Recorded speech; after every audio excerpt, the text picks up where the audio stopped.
kita sebagai pemimpin, sebagai lelaki memiliki kewajiban mencari nafkah untuk keluarga kita, istri kita, anak-anak kita, bahkan orang tua kita. Karena memang ar-rijalu qawwamuna 'alan nisa. Kita sebagai pemimpin memiliki kewajiban untuk menafkahi keluarga kita. Kita sebagai lelaki biasanya lebih dominan cara bertindak kita dengan logika. Dan logika kita mengatakan bahwa ketika kita mencari nafkah, mencari rezeki, jika ingin cukup, jika ingin terpenuhi semua kebutuhan keluarga, maka rezeki itu, uang itu haruslah banyak. Itulah logika kita. Memang cara berpikir kita sebagai laki-laki memang seperti itu, lebih dominan kepada logikanya. Padahal harta, rezeki tidak semesti seperti itu jalan logikanya. Karena bisa jadi uang, rezeki yang kita punya sedikit terlihat dalam kuantitasnya, tapi sebenarnya bisa mencukupi ketika dia dibarengi dengan nilai barokah. Ini yang sering kita lupakan. Kita selalu mengejar banyaknya, kita mengejar kuantitasnya, tapi kita lupa mengejar kualitas rezeki, yaitu barokah. Karena barokah ini, kata Imam Nawawi, adalah ziyadah. Dia bertambah, tumbuh, berkembang. Bahkan kata barokah ini sudah masuk ke dalam Kamus Besar Bahasa Indonesia, yang artinya nikmat yang berlimpah. Jadi ketika rezeki kita, harta kita dibarengi dengan barokah, kadang-kadang sedikit tapi cukup,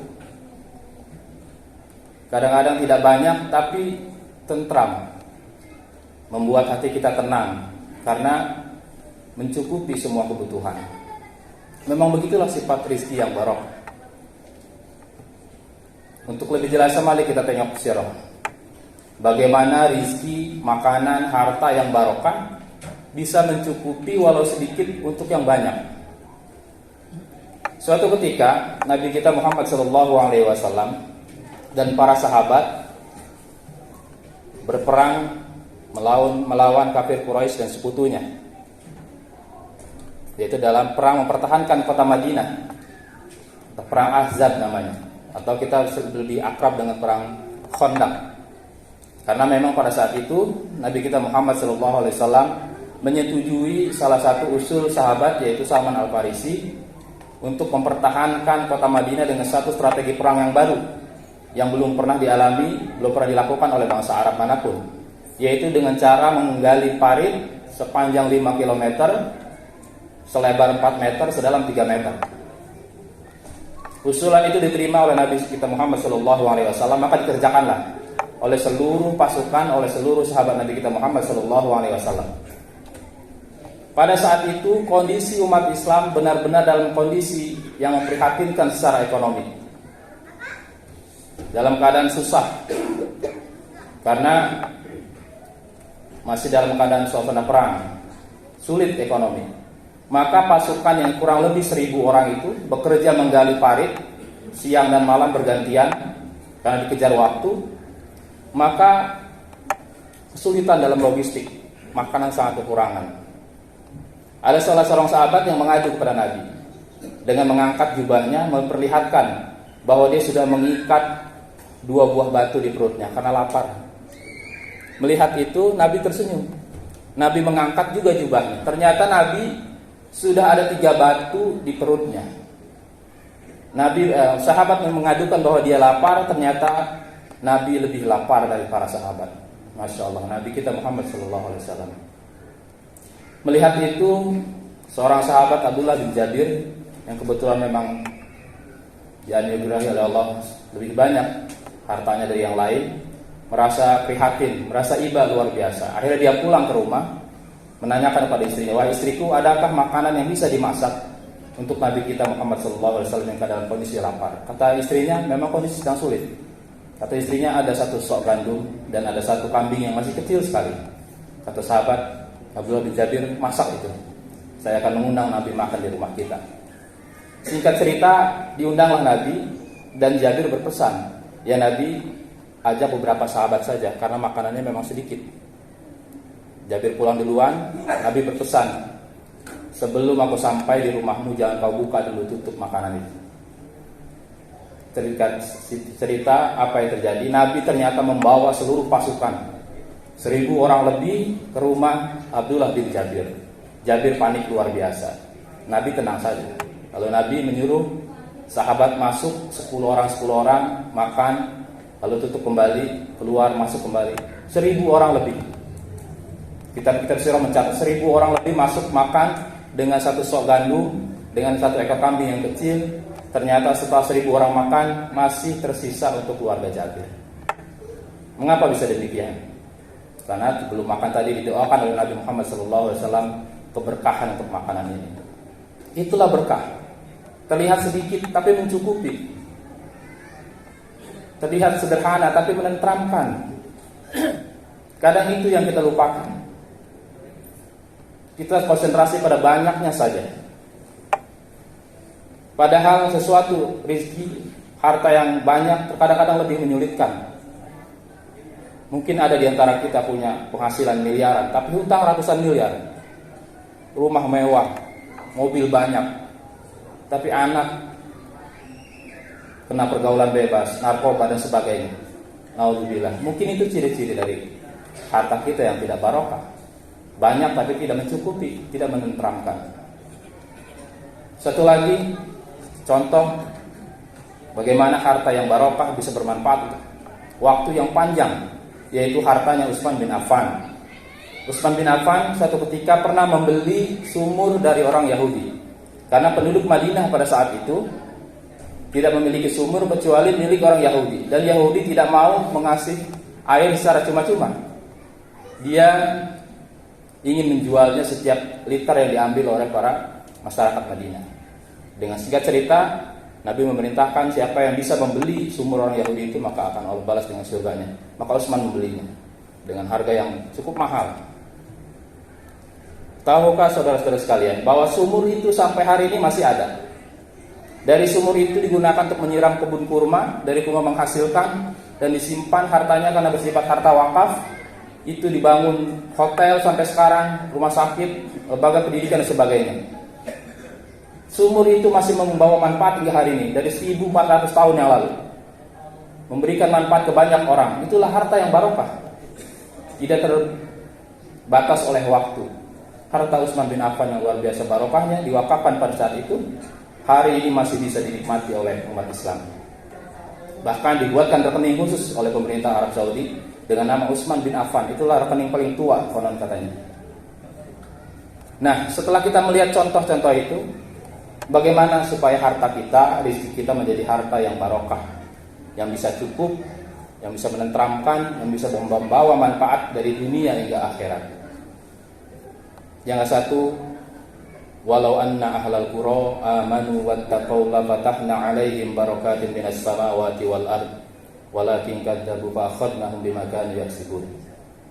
Sekiranya penduduk negeri beriman dan bertakwa kepada Allah Subhanahu wa taala, maka akan kami bukakan pintu-pintu barokah, pintu-pintu rahmat dari langit dan dari bumi. Ini janji Allah Subhanahu wa taala. Ketika penduduk suatu negeri, suatu desa, suatu negara, penduduknya bertakwa, maka Allah akan limpahkan berkah dari langit dan dari bumi. Ini yang kadang-kadang menjadi PR kita. Sudahkah kita bertakwa kepada Allah Subhanahu wa taala? Definisi takwa yang paling sederhana, menjalankan seluruh perintah-perintah Allah dan menjauhi larangan-larangannya. Dalam perkara harta, takwa adalah mengambil yang hak saja, mengambil yang halal, tinggalkan yang haram. Jauhi transaksi riba. Hindarkan mengambil hak orang lain. Hindari zolim terhadap orang lain. Mengambil harta orang secara batil, korupsi dan sebagainya. Sogok, riswah. Itulah takwa dalam perkara harta. Ketika kita langgar, mungkin kita dapatkan banyak harta itu. Mungkin kita mendapatkannya lebih, tapi harta itu tidak barokah. Kita makan tidak membawa manfaat. Mungkin badan kita sakit-sakitan, entah mungkin di dunia ini kita sehat, nanti di akhirat sengsara luar biasa karena dimintai dua tentang harta ini. Dari mana kau dapatkan dan kemana kau belanjakan. Dari harta yang kita dapatkan dengan ketakwaan, kita bawa pulang untuk anak keluarga kita. Anak-anak kita menjadi sehat walafiat, cerdas, bermanfaat, menyenangkan di kita pandang. Dimakan oleh istri kita menjadi istri yang taat dan solehah. Berkebalikan dengan harta yang haram yang kita bawa pulang, yang kita dapatkan secara batil, maka akan membawa mudarat yang luar biasa. Yang pertama adalah takwa dalam mencari harta. Yang kedua, la in syakartum wa la azidannakum wa la in kafartum inna 'adzabi lasyadid. Ayat ini sudah akrab sekali dengan kita. Syukuri dulu.